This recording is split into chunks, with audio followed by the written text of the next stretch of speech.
এই মেয়েটি রাস্তায় হাঁটার সময় সে হঠাৎ বুঝতে পারে যে তার বেস্ট ফ্রেন্ড তাকে যে কানের দুলজোড়াটা দিয়েছিল সেগুলো ছিল সস্তা এবং নকল। কিন্তু তা সত্ত্বেও তার বান্ধবী তাকে জোর করে সেই দুলজোড়া পরেই স্কুল রিউনিয়ন পার্টিতে আসতে বলেছিল। তার মূল উদ্দেশ্য ছিল সে সবার সামনে তাকে ছোট করতে চেয়েছিল।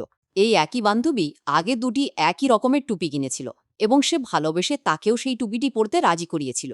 আর সেখান থেকেই তার বেস্ট ফ্রেন্ড ধীরে ধীরে তার বয়ফ্রেন্ডকেও তার থেকে কেড়ে নেয়।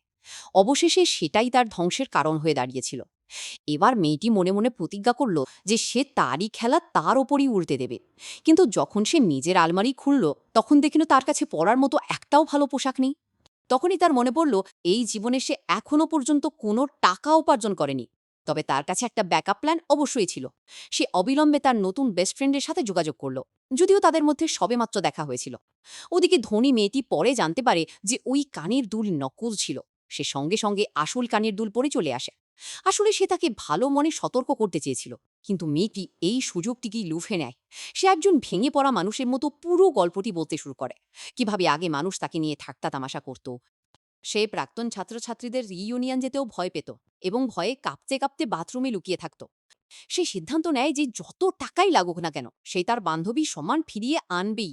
সে মেয়েটিকে সরাসরি একটি হাই ক্লাস বিউটি সেলুনে নিয়ে যায়। সবচেয়ে নামকরা স্টাইলিস্ট অবিলম্বে তার চুলে কাজ করা শুরু করে দেয়।